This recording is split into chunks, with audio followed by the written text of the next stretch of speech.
Okay. Go ahead. Okay. Thank you for the invitation, and happy to be here. I'd say great talks, but they're really almost depressing. I mean, it's this whole area. There are long-term effects of COVID on the brain, and I think we all know that. And we've heard some of this already. A little bit of a summary here is SARS-2 might attack certain brain cells directly, and this is a big issue people fight about. Reduce blood flow to the brain tissue or trigger production of immune molecules that can harm brain cells. And it's the latter one that I think is going to end up being the worst, but we'll see. Memory loss, strokes, and other effects on the brain occur. Some neurological symptoms and damage are the result of the body's own immune system overreacting. A beautiful paper just out this summer came out in a preprint in January by Iwasaki and co-workers showed that very nicely in a mouse model relating it to humans. COVID survivors have 10 to 15 times higher risk of considering suicide at year one, at 1 year after COVID than 11 million control patients, and that's in this reference down here at the bottom. Just some staggering things, and I mean, I could go on, but I've only got 10 minutes or 9 minutes. Oops. Okay. This is a really famous paper, I think. It actually came out a preprint about a year before it came out this year. I was reporting on this earlier, and then it changed a bit. It was a lot of fighting because people didn't want to believe it, especially people who had COVID. Scientists that had COVID didn't want to believe that their brains had shrunk. But basically, this paper used magnetic resonance imaging to show that the gray matter, the matter in the brain that is the nerve cells, okay, mainly nerve cells, and I'll talk about white matter in a minute. That it shrinks, okay, in certain specific parts of it, and these are just these pretty images, that they come out with, but these are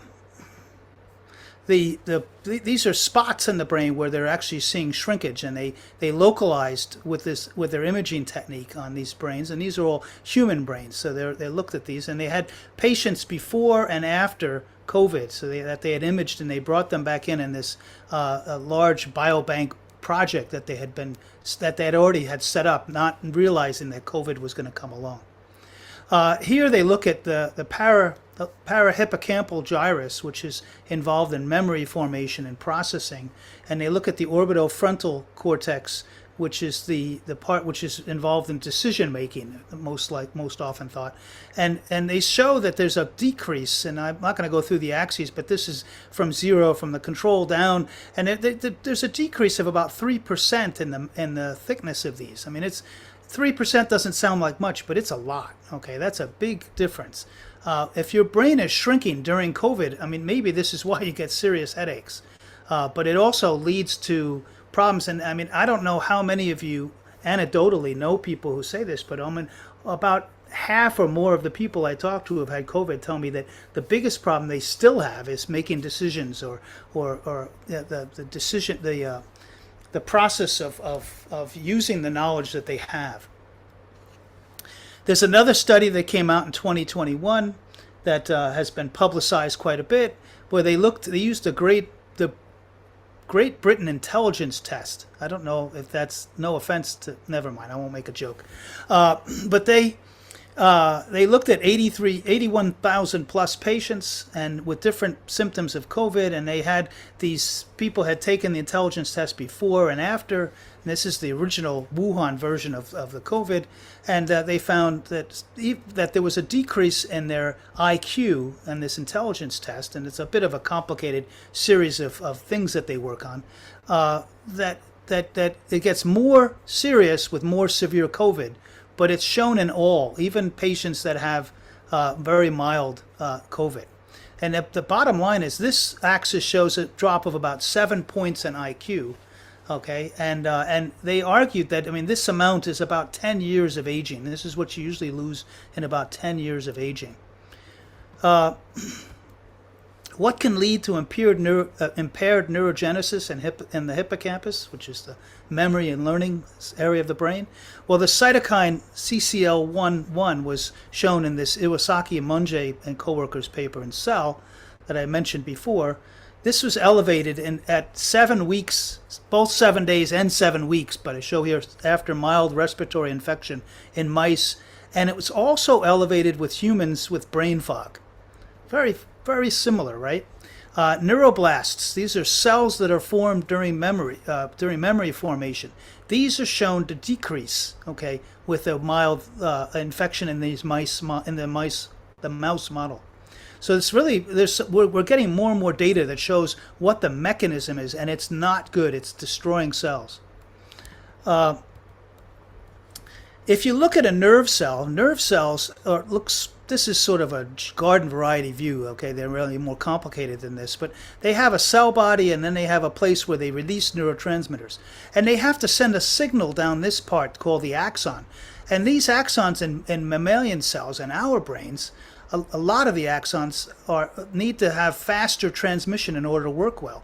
And so they create something called a myelin sheath. These are different kinds of cells. And this is white in a picture, okay? So they call it white matter.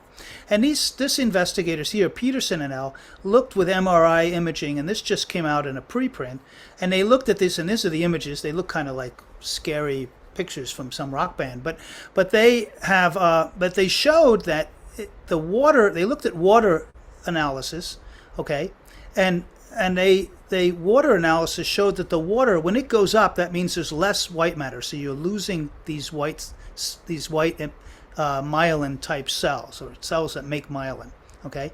Now I want to point out that myelin is destroyed by the immune system in multiple sclerosis, okay. This is really scary. In the paper, and Eric Topol put out a tweet on this, he said, oh, this is very promising because they didn't notice cognitive deficits when they did this study. But the reality of it is, okay, that the future of these patients where they've lost this could be very grim. We don't know, but it's really a scary idea because we're talking about affecting a part of the system that leads to diseases like multiple sclerosis. And they observed this in 38% at a mean of 9.7 months after the COVID. Okay, is it recoverable? No one knows. Okay. Okay. This is a controversial set of data that was published from it's an American military study where they had patients that died for other reasons. But these patients, they ranged from 58 years old to, I think, 37 years old. So they call them young patients, okay? They're not the typical over 75 or whatever.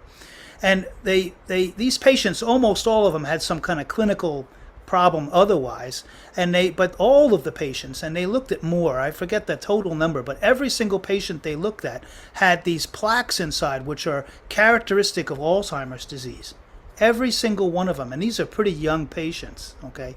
Now, the reason this study is controversial is because the patients, that you see the same types of plaques formed if your people are on respirators and really, really bad condition for a long period of time. But not all of these people were actually on that, although they did have other comorbidities, although I hate that word, comorbidity.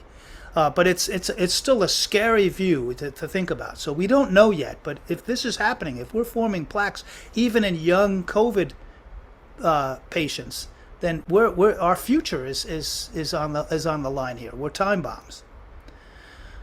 This summer at the 8th European Academy of Neurology Congress, a study was reported. I haven't seen I've seen this written up in Medical Express, but I haven't seen a paper on this yet. But a study of over 900,000 patients, and and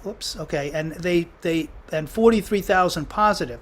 Positive cases had 3.5 times increased risk of being diagnosed with Alzheimer's disease, 2.6 times higher Parkinson's, 2.7 times higher with ischemic stroke, and 4.8 times increase with intracerebral hemorrhage, bleeding in the brain. Yuck. I know, I've got to finish up. Takeaways. Thank you. Thank you for showing me, Katie. Even mild COVID can lower cognition. Cognition reduces gray and white matter in the brain. COVID increases chance of stroke and other neurological manifestations, even in younger patients. Simply put, COVID can damage the brain, okay? I'm scratching the surface here, but there's so much more out there. We need to address organ damage that is insidious, so not showing up in the symptoms of long COVID. Almost guarantee that we're going to have a lot of long-term damage not showing up now, especially in the brain. Fog